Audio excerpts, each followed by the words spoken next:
जो औरंगजेब वाला जो वो दौर था ना, तो वो अब भी जो वो इकोसिस्टम, वो टूल किट हिंदुस्तान में वैसा काम कर रहा है। हमें 1000 साल तक ये सोच बनाए रखनी है। अब हमें गिरना नहीं है। हमारा कल्चर जो है, कोई आक्रमण करके जो हमारे कल्चर को ध्वस्त करे, अब वो हम सहन नहीं करेंगे। बड़े क्लियर इंडिकेशन कुछ दिए हैं। अगर समाज समझे तो मुस्लिम कंट्रीज़ की बात करूं मैं, दुबई जैसे, वहाँ भी जो बुर्ज खलीफा पे भगवान राम की जो है एक डिस्प्ले जो है वो हुआ। कोई भजन कीर्तन ऐसा कोई प्रकार का कोई भी कार्यक्रम जो है डीएमके सरकार ने वहाँ पे, एमके स्टैलियन जो चीफ मिनिस्टर है उन्होंने बैन कर दिया था। अयोध्या में जो घटनाएं हुई वो देख रहे थे, उन पे एफआईआर लॉन्च की। ये बड़े दुर्भाग्य की बात है। और बंगाल का तो आप हाल देखे हैं कि बंगाल में इस वक्त जो है वहाँ के हिंदू या जो सनातनी समाज है वो कैसे वो प्रताड़ित हैं उस ममता बनर्जी की सरकार में। वहाँ पे कुछ साधु जो अयोध्या के लिए आ रहे थे उन पे अटैक किए गए। राम भगवान के जो भजन गा रहे थे उन पे अटैक किया। लेकिन उस टाइम ऐसा माहौल था कि आप भगवान राम का भी नाम लेने ले सकते थे। अयोध्या की तो बात रहने दीजिए, भगवान का नाम भी नहीं ले सकते थे। राधे श्याम मंदिर के ऊपर 3-4 बार ग्रेनेड के अटैक हुए हैं। और अटैक ही नहीं, वहाँ पे जो सिक्योरिटी फोर्सेस हुआ करती थी, पुलिस के कुछ जवान हुआ करते थे, सीआरपीएफ के जवान होते थे, पेट्रोलिंग पे होते थे, तो जख्मी भी हुए और कईयों ने अपने प्राणों की आहुति भी दी। प्रीतम सिंह कटोच और अशोक ठाकुर, उनकी बहादुरी देखिए कि वो 2 लड़के उस मॉब में गए हैं और उन्होंने तोड़फोड़ रोकी और भी कुछ करना चाहते थे।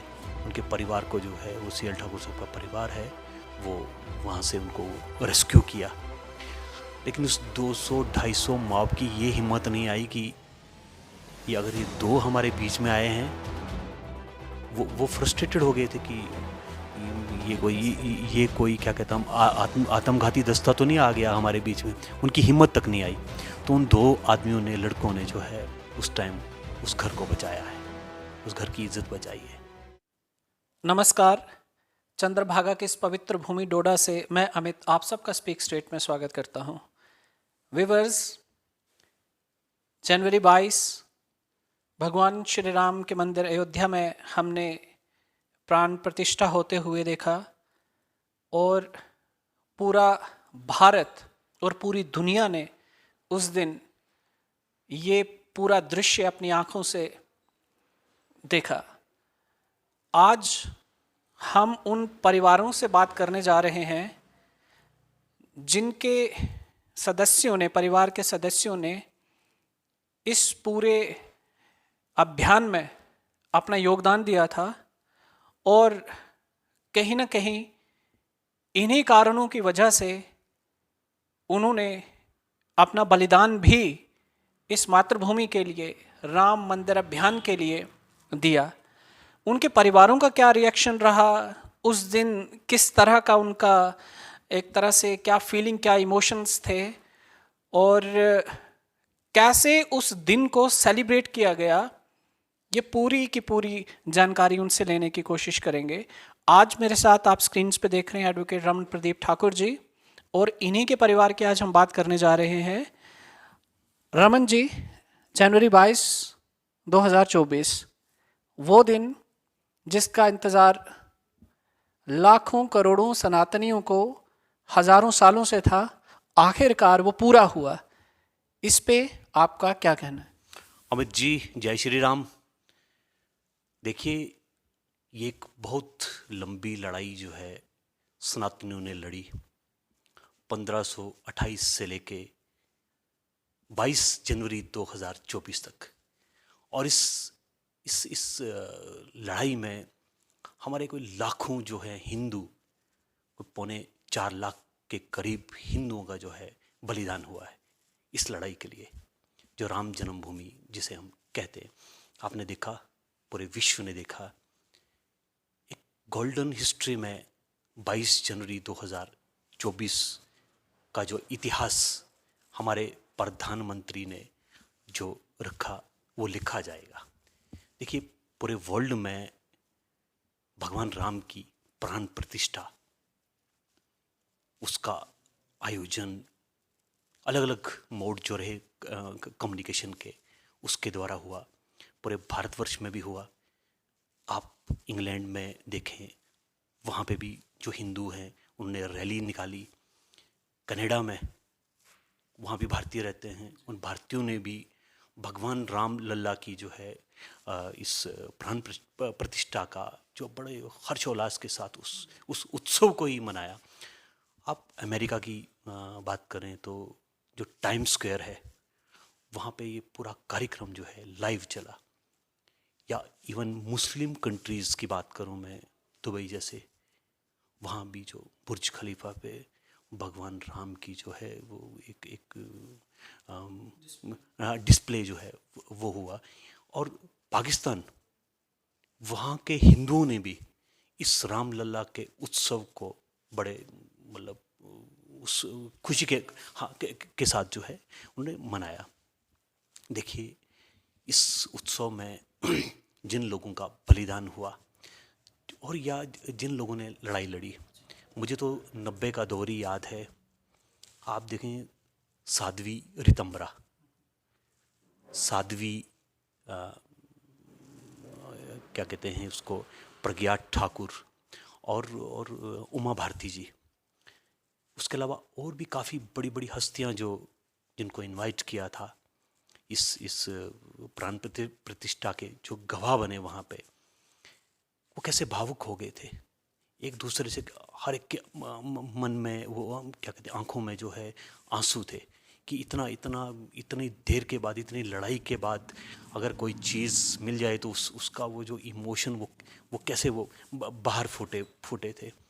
लेकिन थोड़ा सा दुर्भाग्य ये भी रहा कि हमारे देश में आज भी, देखिए, इंडिया अलायंस जो गठबंधन है, मैं थोड़ी पॉलिटिक्स की भी बात करूं, 27 पार्टियों का जो गठबंधन और 27 पार्टियों के 3 चीफ मिनिस्टर, ममता बनर्जी तेलंगाना में जो हाल में कांग्रेस के चीफ मिनिस्टर बने, और डीएमके साउथ जो तमिलनाडु के, बड़े बड़े दुर्भाग्य की बात है कि वहाँ पे कंप्लीट बैन करा दिया था कि इन मंदिरों में कोई भी टेलीकास्ट नहीं होगा, कोई भी भगवान का जो ये प्राण प्रतिष्ठा का जो कार्यक्रम है वो रिले नहीं होगा। कोई मंदिर में प्रसाद, कोई भजन कीर्तन, ऐसा कोई प्रकार का कोई भी कार्यक्रम जो है डीएमके सरकार ने, वहाँ पे एमके स्टैलियन जो चीफ मिनिस्टर हैं उन्होंने बैन कर दिया था। और तेलंगाना की बात करूं, प्राण प्रतिष्ठा से पहले एक दिन की बात है कि हाँ, एक होटल में कुछ लोग थे, वो भगवान इसका अयोध्या में जो घटनाएं हुई वो देख रहे थे, उन पे एफआईआर लॉन्च की। ये बड़े दुर्भाग्य की बात है। और बंगाल का तो आप हाल देखे हैं कि बंगाल में इस वक्त जो है वहाँ के हिंदू या जो सनातनी समाज है वो कैसे वो प्रताड़ित हैं उस ममता बनर्जी की सरकार में। वहाँ पे कुछ साधु जो अयोध्या के लिए आ रहे थे, उन पे अटैक किए गए। वो भगवान के जो भजन गा रहे थे उन पे अटैक किया। ये ऐसी मैं कहता हूँ कि जो औरंगजेब वाला जो वो दौर था ना, तो वो अब भी जो वो इकोसिस्टम, वो टूल किट हिंदुस्तान में वैसा काम कर रहा है। आपने जैसे कहा कि क्या कहते हैं यहाँ पे कैसा उस टाइम माहौल था, किन लोगों ने लड़ाई लड़ी। देखिए, यहाँ पे 90 का दशक जो है बड़ा एक क्रूशल पीरियड रहा है अमित जी। मिलिटेंसी जो है वो बिल्कुल उभर रही थी, पीक पे नहीं थी लेकिन उभर रही थी। माहौल जो है वो पूरा गरमाया हुआ था। हिंदू, जो मैं लोकल बात कर रहा हूँ यहाँ पे शहर की, वो माइनॉरिटी में था। कश्मीर में तो बिल्कुल हालात ख़राब थे। और वहाँ से पलायन भी कर चुके थे जो ही कश्मीरी पंडित थे अपने ही देश में।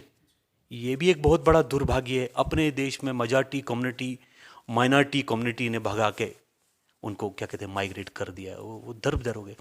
तो वैसी भावना यहाँ पे भी थी कि हम भय का माहौल बनाएंगे, बम ब्लास्ट करेंगे, डराएंगे, धमकाएंगे, तो ये भी जो है यहाँ से जो है हिंदू पलायन कर जाएगा। लेकिन कुछ लोग थे जिन्होंने ये लड़ाई लड़ी थी और भी काम कर रहे थे। लेकिन जैसे आज समाज खुल के आया है, आज क्या कहते हैं ऐसा वातावरण बना है घर घर में, जो आपने देखा ये भगवान की जो अक्षित वितरण कार्यक्रम हुआ, कैसे हर गली में नुक्कड़, आप पूरे गांव में ले लो, आप पूरे शहर में ले लो, आप कहीं भी आप देखें तो हर जगह ये कार्यक्रम हुआ। लेकिन उस टाइम ऐसा माहौल था कि आप भगवान राम का भी नाम ले नहीं सकते थे। अयोध्या की तो बात रहने दीजिए, भगवान का नाम भी नहीं ले सकते थे। कुछ लोग और भी थे, उन्होंने शिलान्यास के लिए भी जो अपना कार्यक्रम चलाया। अब भी मुझे लगता है अब काफ़ी मीडिया के थ्रू हमें पता लग रहा है, बहुत से परिवार हैं इवन कि गांव में भी उनके पास अभी भी भगवान राम की जो निर्माण के लिए वो ईंट आई हुई थी वो उनके पास पड़ी हुई है। तो यहाँ भी मूवमेंट चली, लेकिन जो कहते हैं ना वो अंडरग्राउंड, उस ढंग से वो मूवमेंट चली। तो काम किया था उस टाइम भी यहाँ के लोगों ने। आप कुछ चित्र भी हमें दिखा रहे थे, उन चित्रों के बारे में थोड़ा सा अगर ब्रीफ करें कि सरयू नदी के किनारे और सरयू नदी में कुछ लोग नहा रहे हैं, तो हमारे व्यूवर्स के लिए उसके बारे में बताइए कि उनका परिचय अगर आप रखना चाहें तो वो कैसे। जी देखिए, उस जब ये 90 में आंदोलन हुआ पूरे हिंदुस्तान में, एल के अडवाणी जी थे, मुरली मनोहर जोशी जी थे, जिन्होंने पूरी भारतवर्ष में जो एक माहौल बनाया, और साथ में विश्व हिंदू परिषद, इसका तो बहुत बड़ा रोल रहा था। मुझे अब भी याद है कि अशोक सिंघल जी विश्व हिंदू परिषद के थे। तो ये एक पूरा जो सनातनी समाज वो जाग उठा, वो ढांचा गिरा। और यहाँ भी कुछ लोग, मुझे थोड़ा बहुत आज भी याद है कि भगत राम ठाकुर जी, वो अब नहीं इस दुनिया में, कुलभूषण जी गुप्ता वो भी नहीं है, मास्टर गोपाल जी, बहुत बड़ी कंट्रीब्यूशन है उनकी भी, मास्टर रमेश अनंत वो भी टीचर थे, उनका भी बहुत बड़ा एक रोल रहा है, एडवोकेट ओपी ठाकुर, उनका भी इस आंदोलन में रोल रहा। और आपने उनका एक इंटरव्यू भी लिया है, उनका नाम हरिराम शर्मा जी।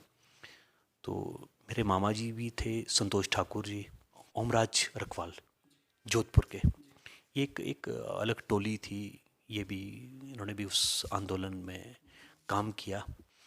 तो 92 में ये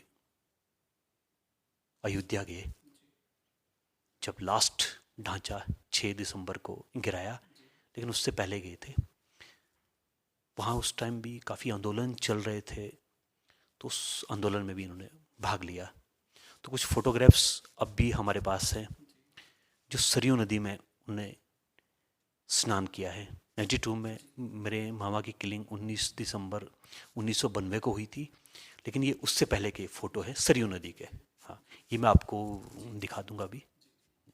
तो जिन परिवारों के आपने नाम लिए, और 22 जनवरी 2024 को जो भव्य हर कार्यक्रम जो है हर ज़िला गांव में जो किया गया, तो उस माहौल को या उस मोमेंट को जब आप देख रहे थे तो क्या प्रतीत हुआ? और जैसा प्रधानमंत्री जी ने भी कहा कि एक युग का परिवर्तन है, तो समाज में किस तरह का परिवर्तन आपको मतलब फील हो रहा था उस टाइम पे, जब आप कि डोडा की अगर हम खासकर बात करें, डोडा में हमारे 5 मंदिर, नगरी मंदिर, शिव मंदिर, राधा कृष्ण मंदिर जी, फिर दुर्गा नगर में भी मंदिर है, केशव नगर में भी मंदिर है, चारों बस्तियों में, 5 बस्तियों में अलग अलग किया गया। पार्टिसिपेशन का क्या लेवल रहा, एंथुजियाज्म किस तरह का रहा? देखिए, जो आज जिस सेंटियरिज्म की बात कर रहे हैं ना आप, उस टाइम ऐसा नहीं था, ऐसा माहौल नहीं था। और नगरी शिव मंदिर तो उसका निर्माण हुआ ही नहीं था, तोंदुआ शिव मंदिर का भी निर्माण नहीं हुआ था, बंडोड़ा में था छोटा सा। लेकिन एक मैन मंदिर जो था हमारे डिस्ट्रिक्ट के हेडक्वार्टर पे था, वो राधेश्याम मंदिर। आप मतलब सोच भी नहीं सकते हैं कि उस राधेश्याम मंदिर के ऊपर 3-4 बार ग्रेनेड के अटैक हुए हैं। और अटैक ही नहीं, वहाँ पे जो सिक्योरिटी फोर्सेस हुआ करती थी, पुलिस के कुछ जवान हुआ करते थे, सीआरपीएफ के जवान होते थे, पेट्रोलिंग पे होते थे, तो जख्मी भी हुए और कईयों ने अपने प्राणों की आहुति भी दी राधेश्याम मंदिर। और जब पहला बम ब्लास्ट किया, वो एक मुझे लगता है हैंडमेड वो था, तो उस टाइम यही डोडा के हमारे सीनियर लायर CL ठाकुर साहब, तो उन्होंने वो देख लिया था कि ये ब्लास्ट जो है इसके पीछे किसका हाथ है, उन्होंने पहचान लिया था। लेकिन आप देखें कि जब उन्होंने ये बात की बाहर आके कि यहाँ बगल में बिल्कुल ब्लास्ट हुआ, ये फलाने आदमी ने, उन्होंने, माहौल ही कुछ अलग था ना। मैं कह रहा हूँ कि मजाटी कुछ, मैं नहीं कह रहा हूँ कि मजाटी में सब बुरे थे, लेकिन जो एलिमेंट ऐसे थे बिल्कुल हाईली रेडिकलाइज थे, उन्होंने उनको पकड़ के तो इमीडिएटली थाने उनको अरेस्ट करवा दिया और एक एक पूरा माहौल नैरेटिव बना दिया, विमर्श खड़ा कर दिया कि यह ब्लास्ट जो है ये फलाने आदमी ने किया। और यही नहीं, उसके बाद 200-250 या इससे भी ज़्यादा का मॉब जो है उनके घर पे अटैक करता है नगरी में। और मैं एक बहादुरी की मिसाल देता हूँ कि उसमें हमारे ही मोहल्ले के 2 हमारे रिलेटिव भी हैं, वो लड़के थे, प्रीतम सिंह कटोच और अशोक ठाकुर।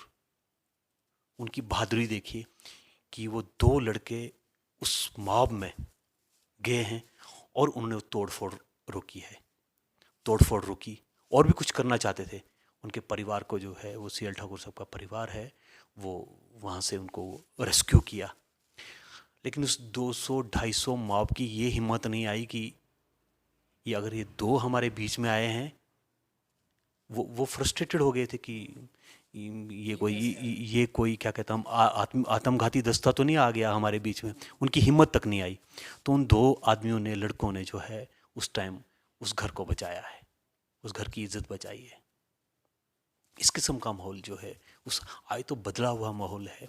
और ये सारा वातावरण जो बदला हुआ है, ये अगर देश का शासन ठीक हो, आपके देश का राजा ठीक हो, आप देखिए ये कई सदियों के बाद ऐसा माहौल जो पूरे भारत में आप देख रहे हैं। हिस्ट्री में गोल्डन एज ऑफ हिंदू जो है, वो गोल्डन पीरियड ऑफ हिंदूज समुद्र गुप्त के टाइम था।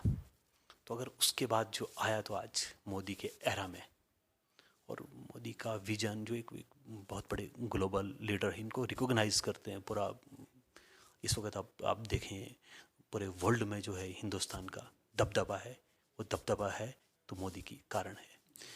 और आप प्राण प्रतिष्ठा के दिन स्पीच अगर सुने, कुछ थोड़ी पूरी स्पीच तो याद नहीं रहती है, लेकिन कैसे वो एक भावुक ढंग से एक स्पीच दे रहे थे और किस इमोशन से वो बोल रहे थे कि जो वायुमंडल ने जो है वो करवट बदली है। कुछ न कुछ तो इंडिकेशन बड़े अच्छे हैं, बदलाव आया है और इससे भी बड़ा बदलाव आएगा। और साथ में उन्होंने ये भी कहा है कि यहीं तक नहीं रुकेंगे, कि प्राण प्रतिष्ठा का कार्यक्रम हुआ और स्टॉप हो जाएंगे, आगे भी हम बढ़ेंगे, बड़ी प्रगति के साथ जो है हम इस भारत को एक ठीक लेवल पे लेने की कोशिश करेंगे। ये इस विजन से जो है प्रधानमंत्री काम कर रहे हैं।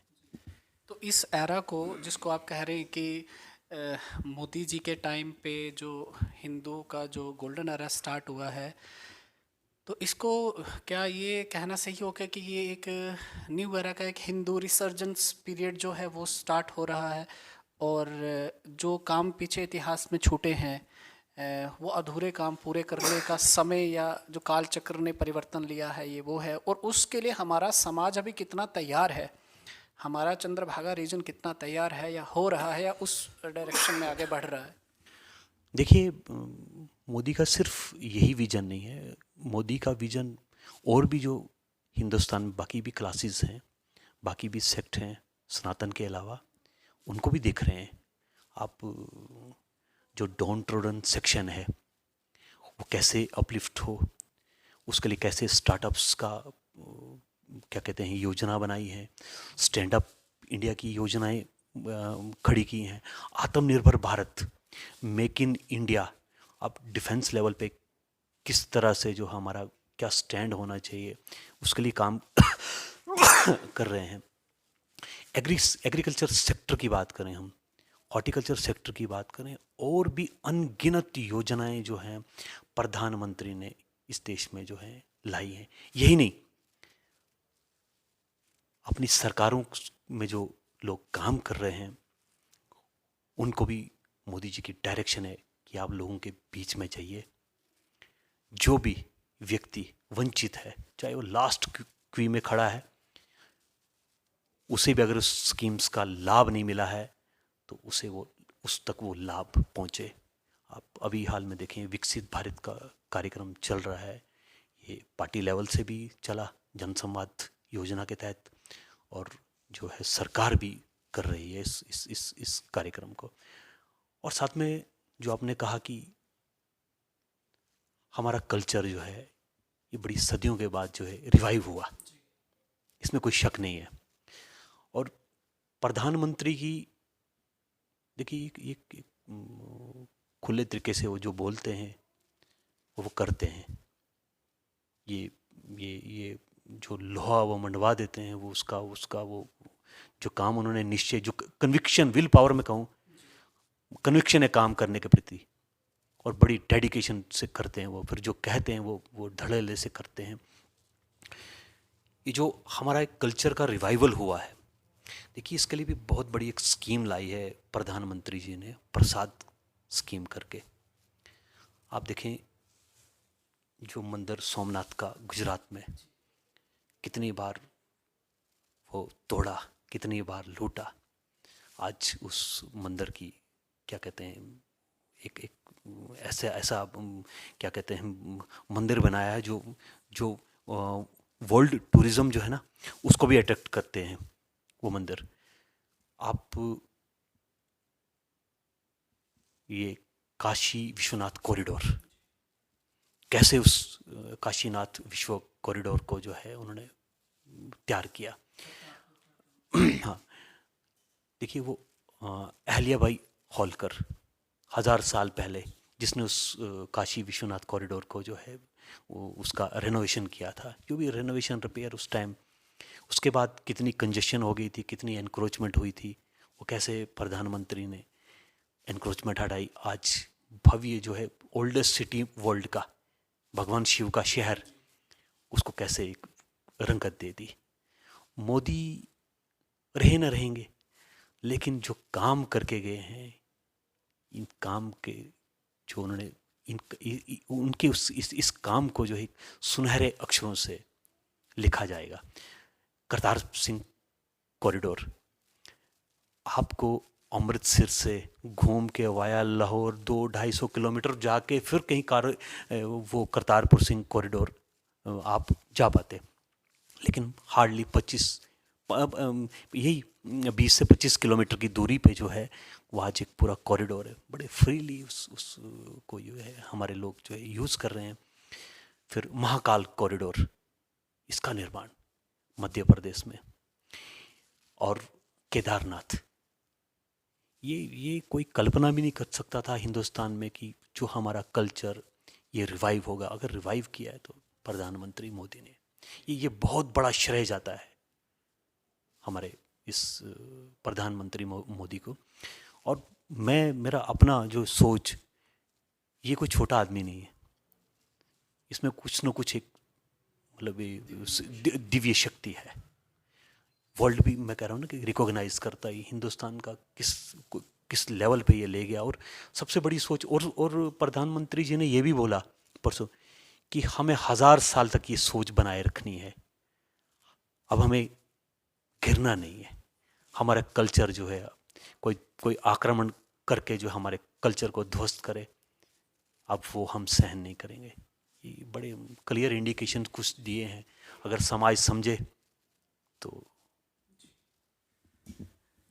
व्यूअर्स, ये नींव जो जनवरी 2022 से जो पढ़ने जा रही है, प्रधानमंत्री मोदी जी ने कहा कि ये अगले 1000 साल की नींव जो है वो स्थापित होने वाली है, और अगले 1000 साल भारत के कैसे होने वाले हैं उसकी नींव जो है 2024 में 22 जनवरी 2022 के बाद जो है वो डाली जाएगी, और उसकी तैयारी फुल है। तो हम कह सकते हैं कि भारत की साइंटिफिक टेम्पर, उसका स्पिरिचुअल जो टेम्पर है और उसका जो सोशल टेम्परामेंट है, उसमें किस तरीके से हम चेंज ला सकते हैं, और जो भारत की कल्पना या जो भारत का सपना हमने देखा है उसको कैसे हम वहाँ तक पहुँचा सकते हैं, ये उसी का युग परिवर्तन है, और उसकी तरफ भारत को कैसे लेके जाना है, ये नई शुरुआत हो चुकी है।